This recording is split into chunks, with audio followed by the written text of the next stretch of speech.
Bismillahirrahmanirrahim.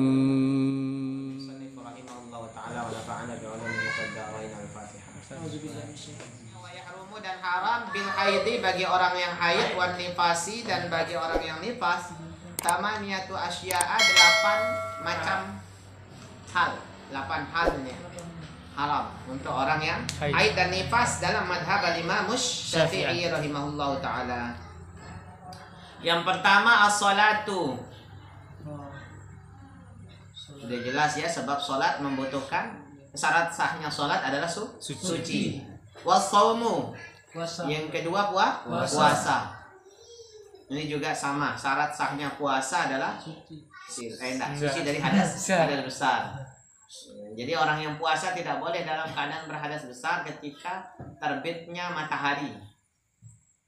Jadi kalau masih waktu sahur boleh. Misalkan yang sudah menikah dia jima di waktu itu. Ini khusus yang sudah menikah. Khusus. Beda hal kalau dia misalkan jima tidur, bangunnya pas azan subuh, boleh dia mandi langsung lanjutkan puasa, sebab Nabi begitu. Tapi kalau dia sudah tahu mau azan, nah iya tuh lain-lain gawe, nggak boleh, batal puasanya.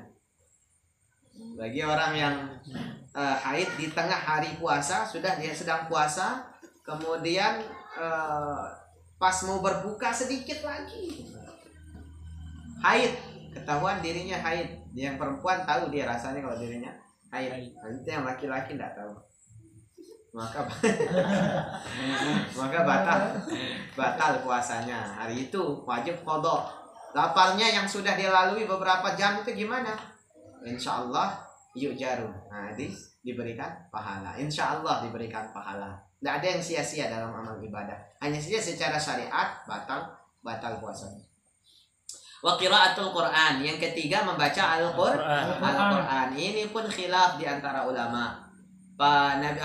Al-Imam Syafi'i menggunakan dasar hadis riwayat Ibnu Majah dari Abdullah bin Umar radhiyallahu anhuma. Qala, dia berkata, qala Rasulullah sallallahu alaihi wasallam, la yaqra'ul junub wal haid syai'an minal Quran. Jangan membaca orang yang junub dan orang yang haid suatu pun daripada Al-Quran. Hadis ini hadis sahih, namun statusnya ahad. Nah, jadi dia ahad, hadis sahih yang ahad, yang satu.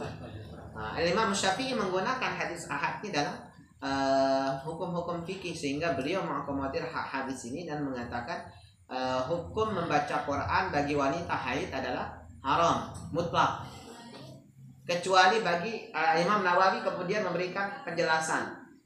Adapun mereka yang sedang dalam proses belajar Al-Quran, begitu belajar baca maupun belajar menghafal Al-Quran, boleh dia baca Quran itu bi ghairi lafzi sautin, tanpa melafazkan dengan suara. Yang ada hanya gerakan mulut saja. Misalnya kalau dia yang saya tidak bisa bayangkan tuh kalau dia belajar jilid 1. Sulit kan? Kalau dia mengulang hafalan mungkin masih enak kan? Jadi hanya bergerak bibir. Jadi kalau sudah belajar jilid 1 bigoiru sautin ya gimana? Hanya mulutnya yang nganga-nganga. Nah, makanya dalam mazhab Syafi'i demikian. Adapun 3 imam yang lainnya yang paling yang jelas kemudian mengatakan bacaan Al-Quran bagi orang yang haid, nifas, wiladah itu boleh. Boleh. Bahkan dalam mazhab Syafi'i ada ulama yang membolehkan dengan syarat tidak diniatkan ibadah, bukan niat untuk dapat pahala Quran. Niatnya itu wirid rutinan, zikir rutin. Misalkan dia setiap hari memang biasa baca ayat kursi, akhir surah Al-Baqarah, atau mungkin wiridnya setiap hari itu 1 juz. Ini wiridnya sudah biasa dia baca 1 juz setiap hari. Ketika haid dia niatkan itu sebagai zikir harian, bukan niat supaya dapat pahala Quran yang 1 huruf 10 derajat, itu 10 kebaikan. Boleh. Ada ulama Imam mazhab Syafi'iyah ya kemudian berpendapat demikian.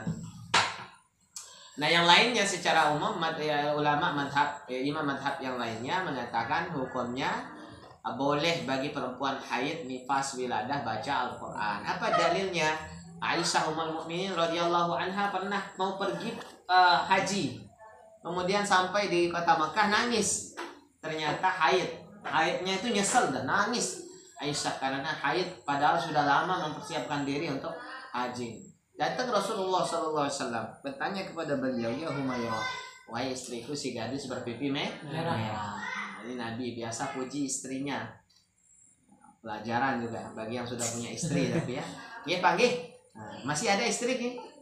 Masih satu nih. Oh iya. Jadi pelajaran bagi yang sudah punya istri, meski pipi istri sudah tidak merah lagi, kadang sudah belang-belang. Bahkan ada ya belangnya itu kan karena masak untuk kita juga. Tidak sempat merawat diri pakai skincare, mahal. Akhirnya mencukupkan diri dengan air wudhu saja. Atau pipinya tidak lagi semulus dulu, sudah keriput. Sudah tidak seindah senyuman dulu. Karena laki-laki itu kan tabiatnya suka yang indah-indah. Jadi tidak akan berubah. Ini uniknya laki-laki itu. Kalau perempuan, syahwatnya kepada laki-laki itu akan berkurang seiring umur. Tapi laki-laki semakin tua semakin menjadi-jadi. Nah, ini bedanya laki-laki. Apalagi usia 40 tahun tadi yang katakan puber kedua. Begitu dia usia 40 tahun mulai sisa oda-oda. Nah, ini tabiatnya laki-laki. Ini walau-walam yang sudah mengalami 40 tahun berapa kira-kira nih Pak? Ya tentu nih. Memang ada itu. Oh. Kalau kedua itu. Iya. Saya kan hanya mendengar teori aja kan karena belum nyampe 40. Ternyata betul kata Bapak ini. Jadi ini tabiat laki-laki. Tapi Nabi SAW usia beliau jauh lebih tua daripada Aisyah Mu'min. Dipuji Aisyah, wahai gadis istriku gadis yang berpipi merah. Lima tabaki, kenapa menangis? Cerita kemudian Aisyah, ternyata karena haid. Karena haidnya ini yang membuat nangis karena tidak bisa ibadah. Apa kata Nabi SAW? If'ali ma syi'ti. Kamu lakukan apa yang kamu mau dari ibadah haji. Lakukan illa an tatawafi bil Ka'bah, kecuali bertawaf di Ka'bah saja yang haram. Ini kata Nabi SAW. Maka Imam Abu Hanifah mengomentari, kalaulah betul bacaan Quran itu haram bagi orang haid, tentu beliau juga akan menyebut illa an taqra'il Quran, kecuali kamu membaca Quran dan sebagainya. Sebab bacaan Quran juga masuk dalam perbuatan-perbuatan yang berfaedah di dalam haji. Cuma ini sekali lagi ikhtilaf di antara para ulama, tidak akan ketemu ini. Imam Syafi'i yang madhab Syafi'i jawab lagi, loh kalau seandainya itu bukan karena khusus untuk Quran saja, sebab bukan Quran saja yang tidak disebut, sholat juga tidak disebut dalam hadis itu kan. Nah, jadi kalau memang sholat itu, masa kemudian sholat boleh bagi yang haid? Nah ini kata ulama Syafi'i. Pokoknya dan bedai tuh, tidak bisa ketemu, namanya ikhtilaf sejak dulu masalah ini. Nah jadi yang baik bagaimana? Kalau kita ambil pendapat yang pertengahan tadi, jangan niat ta'abudiyah dalam membaca Quran ketika haid nifas. Nah, silakan berniat untuk lidzikrillah, untuk mengingat Allah saja, bukan untuk ibadah khusus tilawatin Quran. Atau niat untuk ta'lim bagi yang perempuan, baca Quran, sebab kalau dia tidak masuk ngaji 2 pekan selama haidnya itu, apalagi hafalan Quran, hilang sudah hafalannya. Nah, ini mudaratnya jauh lebih besar. Tadi ya, kalau ketemu 2 mudarat, apa kaedahnya Ilfan? Yang ringan. Apa kaedahnya tadi?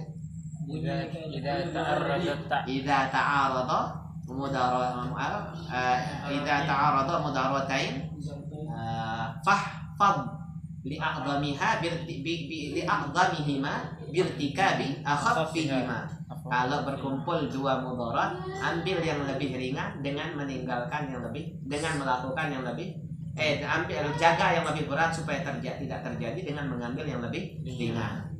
Mudaratnya hilang hafalan ini jauh lebih besar daripada sekedar dia menjaga dirinya dari baca Quran. Mudarat ini coba antum, ini yang sudah ngafal tahu rasanya. Hilang hafalan 1 lembar itu dengan hilang blank sama sekali dibandingkan dengan menghafal baru 1 lembar. Berat mana kira-kira? Berat mengulang. 1 minggu belum tentu selesai. Ini baru 1 lembar, bagaimana kalau 1 juz? Karena 2 pekan. Jadi mudaratnya jauh lebih besar. Nah, ini beda soal ya. Qiraatul Quran secara umum dalam madhab Imam Syafi'i haram bagi orang yang haid dan nifas. Khilaf dengan beberapa ulama yang tadi sudah saya jelaskan. Wa masul mushafi dan haram dia membaca menyentuh mushaf wa hamluhu dan membawa mushaf. Sebab Allah berfirman la yamassuhu illal mutahharun. Tidak boleh menyentuhnya kecuali yang suci. Lagi-lagi di sini ada khilaf. Dalam mazhab Syafi'i ada cara untuk supaya dia boleh. Pertama menggunakan satir, penutup, lapis. Tidak nyentuh langsung halamannya, pakai sarung tangan buka, boleh. Atau kalau dia bawa dengan sejadah begini, niatnya bawa sejadah bukan bawa Quran, boleh. Nah, ini kalau dalam mazhab Syafi'i. Yang lainnya menganggap mutahharun di sini bukan wudu, bukan suci dari hadas besar, hadas kecil.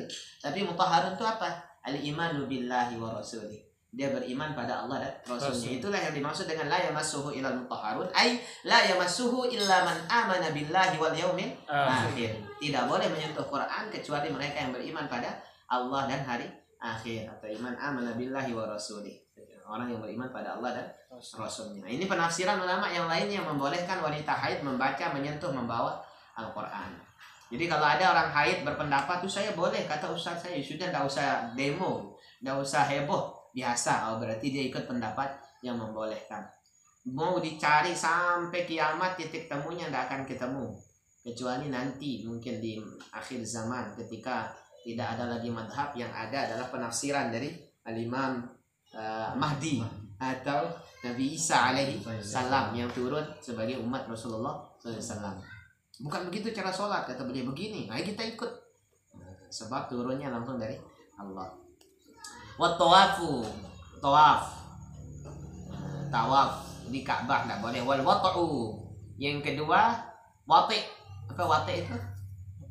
Berhubungan suami istri. Ini dua pendapat lagi. Yang pertama ada yang mengharamkan secara mutlak, tapi kalau dilanggar tidak ada tahdir, tidak ada hukuman bagi dia, karena hanya melanggar adab saja, tidak ada hukuman, dosa gitu, tanpa ada hukuman. Yang kedua pendapat Hanafiyah mengatakan selain dia melanggar ada tahdirnya, dia harus bayar sekitar thuluth dinar, sepertiga dinar.